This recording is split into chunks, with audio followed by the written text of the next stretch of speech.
Alléluia. Bana Nzambe.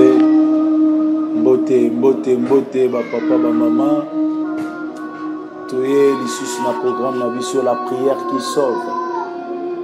Na sengi bisika bozali jwa position photo bonde la Nzambe na journal lelo. Nzambe fa monisa lo boko na na vie na yo. Que le Dieu de miracles opère des miracles dans ta vie. Aujourd'hui, tu peux invoquer Oyayokaka, le Sambo. Il a dit dans sa parole, invoque-moi au jour de la détresse. Je te délivrerai et tu me glorifieras. Bien-aimé dans le Seigneur, je rends grâce à Dieu. Mikolo nyonso, bola moye se silite na bo moya biso. Yangwana papa, maman, esiko zali. Zongisa makanisi na we pa Nzambe. Pesa Nzambe merci. Lobana ya zamalam. Pour na programme na biso, omima biso na présence Nzambe. Na lingo bonde la bien-aimé, to pesa Nzambe wana merci. Pour sali biso grâce à komona lisusu. To bonde na kombo na Yesu Masia. Père na pesio merci au bonwanité. Tu es le Messie. Tu es le créateur de toutes choses. Ozali bolingo ezanga suka. Biso bana na yo, toye lisusu liboso na yo. Toye koloba maloba o efani na mitema na biso ke oza malamu. Oza bolingo obongwanite. Papa osala nyonso moto moko tamokila ko ekosela ngo batu. Nzambe na bikamwa kumishama, sanjolama, netolama, le prince de paix, l'agneau de Dieu, le lion de la tribu de Juda, le véritable Seigneur, mokondina nyonso, mokangoli Yesu. Tikete lo samba le lokolo, osunga mama moko papa moko siko azali. Oazo vivre ba difficulté. Oazo mona pasi ya mikolo nyonso. Oa umeli na maladie azwa guérison. Oya umeli na situation azanango. Lelo à vivre miracle bikamwa na yo. Lelo à vivre changement. Na kombo na Yesu. Que la main de Dieu soit avec toi. Que la main de Dieu te console. Au nom de Jésus-Christ. Amen. Bien-aimé dans le Seigneur, Zambalola apambola biso. Na lingi Nzambalola sala obolamu, Nzambalola akamwisa yo. Nzambalola asepelisa yo. Le loto na thème na biso à la prière qui sauve. Bien-aimé dans le Seigneur, nalina partager na yo quelque chose. Oeza thème nanga na zolobela, rien n'est permanent. Rien n'est permanent, bien-aimé. Quelque situation, quelque chose, la situation, peu importe la situation, peu importe les problèmes que tu as, laisse-moi te dire, rien n'est permanent. Yangwana tozotanga makomi na Nzambe. Josué chapitre 5, les versets 10 à 12. La Bible nous dit, les enfants d'Israël campèrent à Gilgal. Il célébrera la Pâque, la 14e jour du mois, sous le soir, dans les plaies de Jéricho. Il mangeait du blé du pays. Le lendemain de la Pâque, des pains sans levain, du grain rôti, il se mangera ce même jour. Le verset 12, la manne cessa le lendemain de la Pâque, car il mangera du blé du pays. Les enfants d'Israël n'aura plus de manne. Il mangera des produits du pays de Canaan cette année-là. Parole du Seigneur. Bien-aimé, tous du sous Exode chapitre 16, le verset 35. Exode chapitre 16, le verset 35.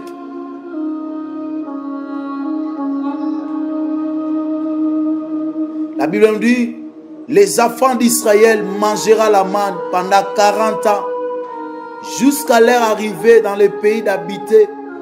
Il mangera la manne jusqu'à leur arrivée aux frontières du pays du Canaan.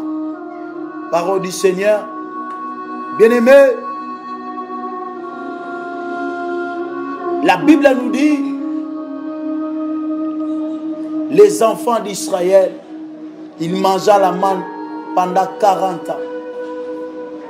Bana Israël babalia manne pendant 40 ans. Bana Israël balia manne pendant 40 ans. 40 ans fois 365 jours. Chaque jour ba mesane ba biloko moko. Chaque jour ba bande ko liaka eloko moko. Na tongo na midi na pokwa baliaka man.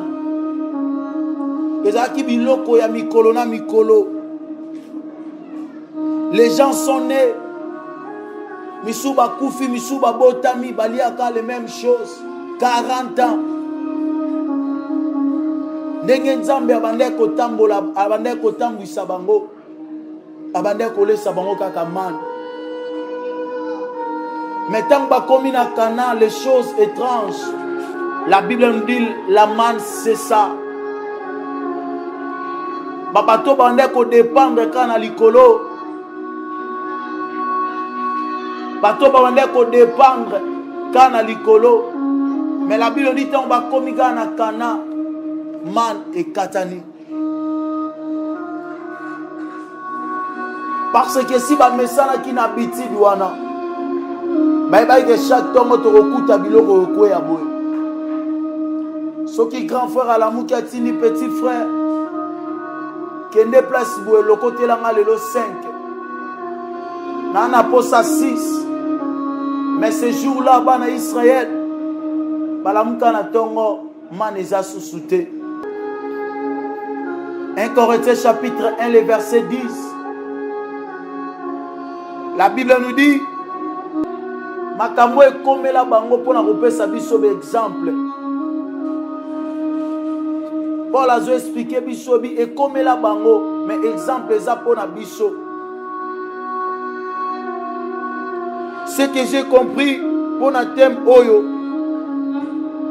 nalina ebisa mutu moko notre Dieu il est le Dieu souverain.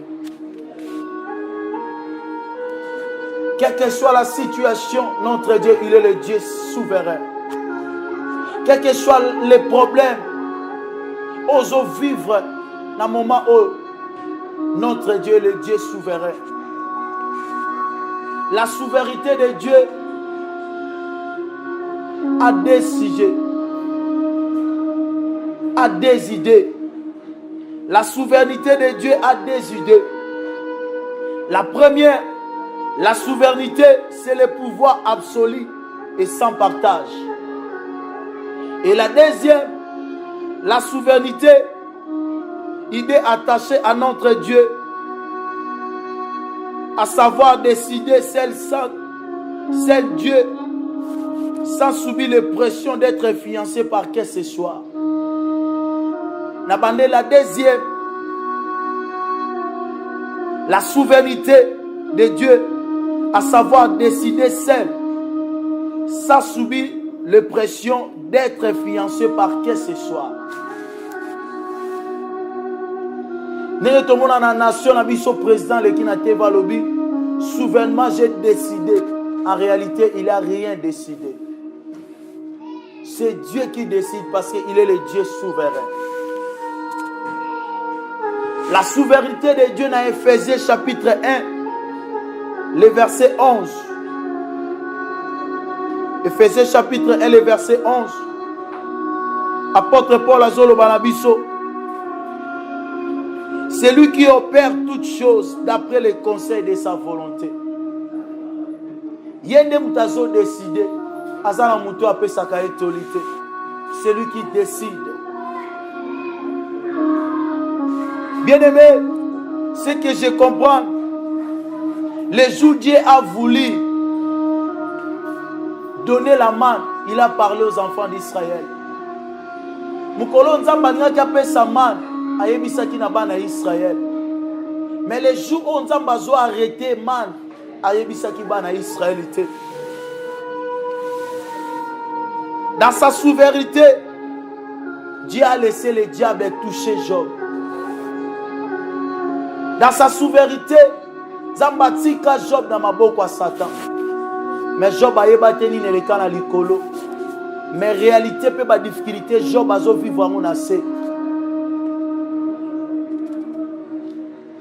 Mais o ezotali sabiso na thème na biso ya rien n'est permanent.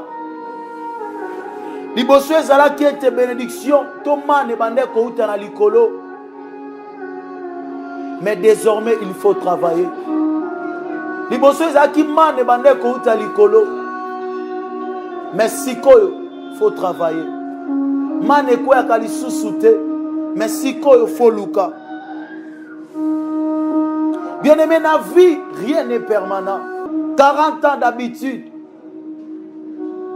Et puis un jour, il s'arrête. 40 ans d'habitude.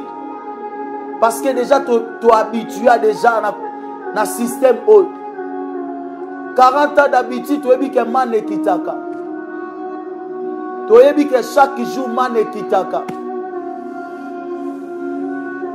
Mais un jour, man s'arrêta. Bana Israël ba yeba kaka mane ko bandaka ko kita. Mais un jour mane s'arrêta. Batala likolo ba zela man, mais mane zo kita li susute. Jeune fille, la beauté que tu as n'est pas permanente. Et lorsque mon maman mukolo isa koli azala ki pe lokola yo. La beauté n'est pas permanente. De bonnes choses n'est pas permanent. La grandeur n'est pas permanente. Parce que rien n'est permanent. Les enfants d'Israël vont mettre ça dans la main. Mais un jour, man s'arrêta. Parce que rien n'est permanent. On met ça à cause de mon mais un jour à cause de la tête.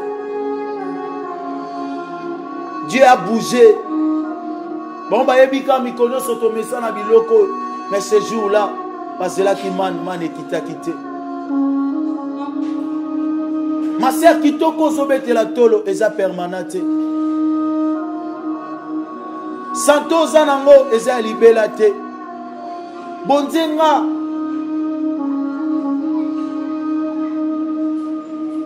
Grandeur aux zanango. Élégance aux zanango n'est pas permanent. Mon frère, un jour beauté kosila. Ma sœur beauté kosila. Okoko maloko la ba maman bazalelo.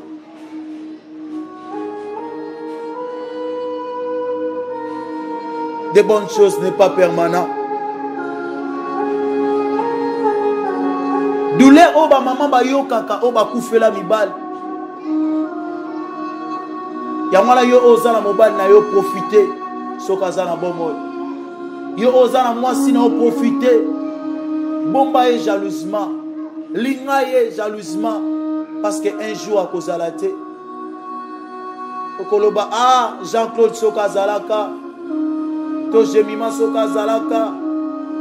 Mais rien n'est permanent. Profitez dans ma kambo zanango lelo. Parce que zana batu ba simba mbongo lelo mbongo zaka susute. Parce que rien n'est permanent. Bazaka ba riche, mais le richesse est si là parce que rien n'est permanent. Des mauvaises choses n'est pas aussi permanent. Comme la Bible dit dans Ésaïe chapitre 9, le verset 1, les ténèbres ne régneront pas toujours. La souffrance aux hommes n'est pas permanent. Banzalo aux hommes n'est pas permanent. Ésaïe libélaté. Un jour, les choses vont changer. Un jour, la situation va changer.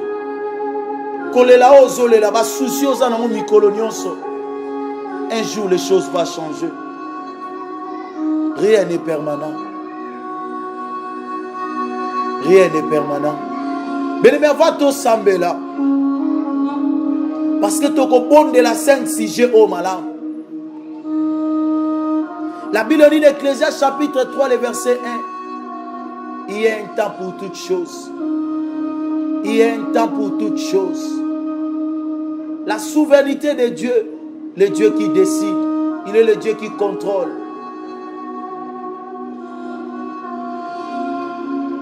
Il y a un temps pour pleurer. Il y a un temps pour rire. Il y a un temps où il est là, mais il y a un temps faut seka. Kolela na weza permanente. Okolela kaya libela te. Kolela na weza permanente. Okoumela kana kolela te, ma sœur, mon frère. Un jour, Nzamba kopanguso pinzoli, parce que rien n'est permanent. Okoumela te kana ba souci a mokili. Un jour, Nzamba ko consoler vie na yo, parce que rien n'est permanent. Nyonso eza libela te. Je voulais dire à quelqu'un, man na eko sila un jour. Nalina ebisa mutu moko, un jour man na eko sila. Je voulais dire à ma sœur, mon frère, man na yo eko sila. Un jour makaso za nango eko sila. Un jour mbongo za nango eko sila. Un jour boto za nango eko sila. Un jour eloko zo betela tolo eko sila. Parce que rien n'est permanent. Profitez de moi sozanaye. Profitez de mon bal ozanaye. Profitez de ban ozana bango. Parce que un jour, et que c'est là où passe, Zambalo la pambola yo, ko perdre espoir te, parce que Nzamba yebiyo. Nalingito sambela Nzambe sikozali. Bien aimé, tozo bonne la 5-6G o. Mais na 5-6G o bien aimé. Nalingo glorifier na Nzambe. Pambola Nzambe o apesi yo santé malade. Pambola Nzambe o apesi yo bomoy. Pambola Nzambe o asepeli na mokola lelo. Lobana Nzambe merci pour l'ingakangane nazali. Lobana Nzambe merci parce que tu m'aimes. Lobana Nzambe merci parce que tu m'aimes. Olingakangane nazali. Nzambe na bomoy soko lingakangate. Na ngaki nazalate mo lingakangai. Lobana Nzambe na linga olingakangai. Bando pesa Nzambe merci. Pesa e masan joli to bonne na kombo na Yesu Masia. Oui, le Dieu de grâce, le prince de paix. Je dis merci Seigneur. Merci pour tout ce que tu as fait, Adonai. Merci pour ton amour. Merci pour des grandes choses, éternel désormais. Merci parce que tu m'as aimé. Merci parce que tu m'as délivré. Si je vis, ce n'est pas moi qui vis, c'est toi le Seigneur qui vis en moi. Si je vis, ce n'est pas moi qui vis, mais c'est toi, Shiloh, qui vis en moi. C'est pour cela que je dis merci pour ton amour. C'est pour cela que je dis merci pour tout ce que tu as fait, Seigneur. Osobatela na pesi le côté. Ebele bazo kufa Yahweh. Menga osobatela na pesi nini. O mérité na loba na maloba. O mérité na fuka mana sanjola yo. Papa merci de ngozobatela na bisika nyonso. Papa merci pour zo bomba bomo inanga. Na mona to azalokola yo Yahweh. Oya kokani na yo azalite. Oh mon Santa Lola. Oh papa. Kakayondo samalamu. To pamboli grandeur bonzambe na yo. Ofanda na mwende tonga mala maboko abatote. Eh papa. Okokisaka nyonso oyo bongisaki pona bana na yo. Merci pour la bonne santé. Merci pour la grâce. Merci pour la ngolu. Merci pour la protection. Merci Nerozope Sabiso. Oyo bongisaki. Pambola mana yo mokelina nyonso. Na kumisi opozali mon roi. Na kumisi opozali makasi nanga. Pambola mana yo mokeli abikela munyonso. Mo santo alola zwana lo kumpo bongwanite. Merci Seigneur Jésus. Merci mon libérateur. Merci mon sauveur. Merci mon ami intime. Merci le Dieu tout-puissant. Merci le rejeton de David. Merci Ikondina Moto pour tout ce que tu as fait. Au nom de Jésus-Christ. Mon frère, ma soeur, là où tu es bien-aimé, je voulais que tu es bien-aimé au Fukama. Olobalanzambe, mawana yo ezali kolo na yo. Zamba yo kelo mawa na 2023. Zamba yo kela bandeko na yo mawa. O bazotambola na mabe. O bazotambola na distraction. Nzamba yokela mwasi na yo mawa. Nzamba yokela mobali na yo mawa. Nzamba yokela musala na yo mawa. Nzamba yokela santé na yo mawa. Nzamba yokela bana na yo mawa. Bana kobelela miséricorde nzambe na vie na yo. Bana kobelela mawa nzambe to bonde na kombo na Yesu Masihi, alléluia. Oh Père éternel, Dieu tout-puissant, le Dieu miséricordieux, car ta miséricorde ira pour toujours. Car ta miséricorde ira pour toujours. Yahweh yokela ngamawa. Yokela vina ngamawa. Yokela ndekwazola ngamawa. Yokela papo mawa. Yokela mamo yo mawa. Yokela ndekwa mwaso yo mawa. Yokela libota oyo mawa. Papa tozana pasi toleli mawa na yo. Papa nazadini te liboso na yo. Yango na beleli mawa na yo na vinanga. Papa nazadini te liboso na yo. Yango na beleli mawa na yo likola bomo inanga. Ndeko nyonso azolanda nga Yahweh yokela ye mawa. Papa. Papa. Papa. Papa yokela biso mawa papa. Topesi lokumu te na makanisi na biso papa.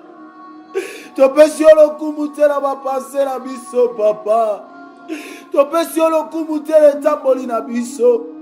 Mabota na biso epesi lokumu te. Nous avons péché contre toi seul.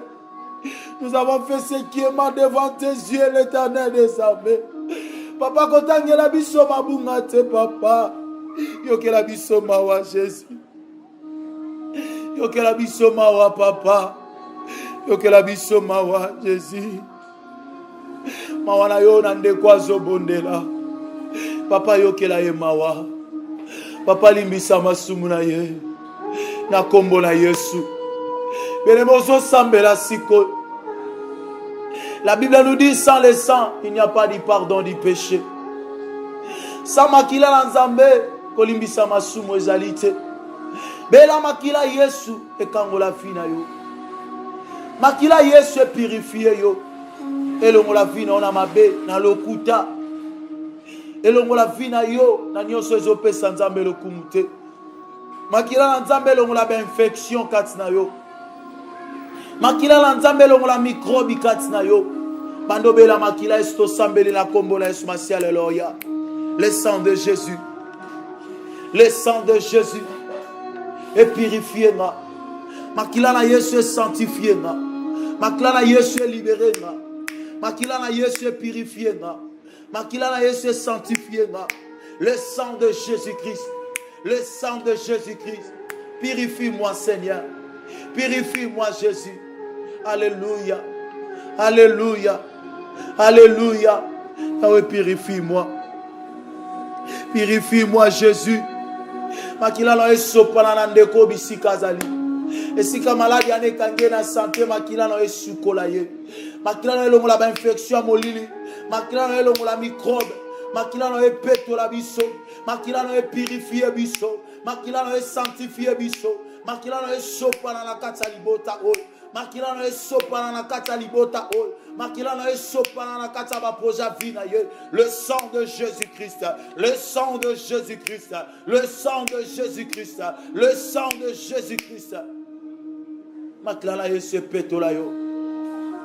Makila na Yesu kangola yo. Makila na Yesu libéré yo. Au nom de Jésus-Christ de Nazareth. Na kombo na Yesu. Au nom de Jésus-Christ. La Bible me dit, dans Jean chapitre 15, la Bible dit, demeurez en moi et moi je demeurerai en vous. Car sans moi vous ne pouvez rien faire. Loba nzamba demeurer katina yo. Loba nzamba fanda katina yo. Loba nzamba kamba ngai. Loba nzamba tambuisa nga. Yo moko memanga na ba directive na yo. Yo moko memanga na banzela oyo lingi. Bana koloba na nzamba kamba yo. To sambeli na kombo na Yesu Masihi. Papa kamba ngai. Nasengi molimo no kambanga. Nasengi molimo no kambanga. Nasengi molimo no kambanga. Yahweh tambuisanga. Memanga bisika yo lingi. Memanga na ba directive la yo lingi. Kolo kambanga tambuisanga. Kolo tambuisanga. Kolo kamba bomo inanga. Kombo dirige vie na ngai. Kolo tambwisa bandeko yo. Kolo mema biso papa. Molimo na yo kamba ngai. Molimo na dirige ngai. Molimo na mema ngai. Molimo na tambwisa vie na ngai. Nga moko na mi tambwisa te. Mena sengi molimo mo santo. Ne kamba bomo na ngai. Molimo mo santo e dirige nga. Molimo mo santo e conduit nga. Molimo mo santo e dirige bomo na nga. La puissance de Dieu, la puissance de Dieu, la puissance de Dieu, la puissance de Dieu. Recevez la puissance de Dieu, recevez la puissance de Dieu, recevez la puissance de Dieu, recevez la puissance de Dieu. Que la puissance de Dieu te touche maintenant. Mosa karabase ndarabache. Makonto lobo sondo lobo shikaya baba baba. Broso kontolobo shandala basaka yabase. Molimo na Nzambe to touche obisiko zali. Molimo na Nzambe zo kamba yo mon frère ma sœur. Et si kozali molimo na Nzambe zo utiliser yo. Au nom de Jésus. Simba mana molimo mo santo. Simba mana molimo mo santo. Simba mana molimo mo santo. Molimo na Nzambe bana kotambusa osiko. Na kombo na Yesu. Au nom de Jésus-Christ de Nazareth. Benemozo sambe la siko. Loba na Nzambe cette année. Na lingo tambu sa vie na ngai. Na bon Nzambe na yo. La Bible dit la Luc chapitre 10, le verset 19. Voici, je vous ai donné le pouvoir. C'est un pouvoir en Nzambe na vie na yo. C'est un pouvoir en Nzambe na vie na yo. C'est un pouvoir en Nzambe na vie na yo. Bien mozo sambe le panza. Loba na Nzambe cette année na lingo tambusanga na pouvoir na yo. Loba na Nzambe alingi cette année tambusanga na pouvoir na yo. Pouvoir na yo orienté ngai. Pouvoir na yo ne tambusanga. Pouvoir na yo ne diriger nga. Pouvoir na yo loba na Nzambe pesanga pouvoir. Ya kolonga misala mabe. Pesanga pouvoir ya ko dominer. Pesanga pouvoir ya kolonga projet no sezali ya ténèbres. Loba na Nzambe pesanga i pouvoir. Recevez la pouvoir. Na kombo na Yesu. Na kombo na Yesu. Belebe siko zo sambela. Loba na Nzambe kangola yo. Loba na Nzambe délivre yo. Ozo beta maboko. Loba na Nzambe délivre bana na ngala maladie. Loba na Nzambe délivre vie na ngala maladie. Loba na Nzambe délivre libota na nga. Délivre moi si na nga. Délivre mobali na nga. Beta maboko sambela na kombo na Yesu Masia. Au nom de Jésus. Kolobanako kangola vinanga. Kolobanako kangola ndekwazo sambela. Kangola bomo na ye. Longola maladie kati na ye. Longola puissance sa ténèbre kati na ye. Kolobanako délivrer ye. Na kombo na Yesu. Na kombo na Yesu. Na bonne Nzamba kangola yo. Na bonne Nzamba délivrer yo. Na bonne Nzamba libérer yo. La délivrance de Dieu entre na vie na yo. Kolo kangola vinanga. Kangola ba projet nanga. Kangola ndekwazo sambela. Kangola ndekwazo sambela. Kangola libota na ye. Kangola bana na ye. Kangola musala na ye. Kangola ye na situation zanango. Abima na molili. Abima na molili. Abima na molili. Abima na molili. Au nom de Jésus-Christ. Au nom de Jésus-Christ. Au nom de Jésus-Christ. Kola kangola on a kombo na Yesu. Dans le nom de Jésus-Christ. Si kozo bon de lanza. Nenge toti ko méditer, rien n'est permanent. Loba na Nzambe na yebi ke yo sali. Na yebi ke yo sali. Na yebi ke yo ko sala. Loba na Nzambe mi monisa na vie nanga. Loba na Nzambe ko tika ngate na lela. Loba na Nzambe konsole motema nanga. Papa na kende panan. Nga orphelin. Nazana papa te nazana mama te. Loba na Nzambe nazana mutako sunga ngate. Papa nazana espoir salila ngai. Papa na yepa ina yo. Pasi na ngeze ya libela te. Bana ko déclarer to bonde na kombo na Yesu Masia. Pasi na ngeze ya libela te. Na komona bola mwa Nzambe. Pasi na ngeze ya libela te. Na komona loboko Nzambe. Pasi na ngeze ya libela te. Kolo visite bomo nanga. Kolo visite vinanga. Kolo komisanga bisiko lingi. Pote pasi na ngeza permanente. Kolo sepeli sa bomo nanga. Kolo sepeli sa ba projet nanga. nzamba lola yango eza libela te kanisela ndeko Yesu azala mutako sunga yete kolamona yo kolamona yo kolamona yo na kombo na Yesu na kombo na Yesu na kombo na Yesu na bikola mona yo na bikola mona yo na bikola visite yo au nom de Jésus-Christ. Oh Jésus, Zambalo la consoler motema na yo maman. Zambalo la consoler motema na yo mon frère. Zambalo la consoler yo zana passe. Okotato la bola mo nzambe. Okotato la victoire nzambe na vie na yo. Bana ko senga protection nzambe na vie bana yo. Do bana nzambe cette année 2023 bomba ngai. Banzela mituka na koleka. Bisika no sona koleka lo bana nzamba batela yo. Bana ko senga protection nzambe to sambeli na kombo na Yesu Masia. Kolo batela biso. Protection na ezali ko na biso. Bomba ndeko nyonso azolande mission na momo oyo. Protéger vie na ye. Protéger musala pe bana na ye. Yawe na bomo ibomba biso. Ya mabe komela biso te. Na banzela mituka. Tolia eloko amabete. Eloko amabe komela biso te. Yawe ko banda janvier, février, 10 décembre. Yawe bomba biso. Ko banda cette année to mona loboko no lisusu. Protéger ma bota na biso. Ya mabe ko komate. Porte la Bible me dit, celui qui demeure sous l'abri du Très-Haut repose à l'ombre des Tout-Puissants. Que l'Éternel te protège. Zambalo la protéger vinayo. Zambalo la protéger vinayo. Nabi Zambalo la protéger vinayo. Nabi Zambalo la protéger libota na yo. Nabi Zambalo la protéger nyonso ya yo. Na kombo na Yesu. Na kombo na Yesu. Na kombo na Yesu. Au nom de Jésus. Pando pe sans âme merci. Oh banda ki na biso pa komi na biso na suka. Pesa y merci pour Azamala. Tobonde na kombo na Yesu Masia. Béni soit le Dieu d'Abraham, Isaac, Jacob. Poto banda ki na biso komi na biso na suka. Kumisama na yo posto zali nzambe. Papa pambola mana opo bongwalite. Tondimi ete otobondeli yo kokisi. Tondimi ete otobondeli yo sali.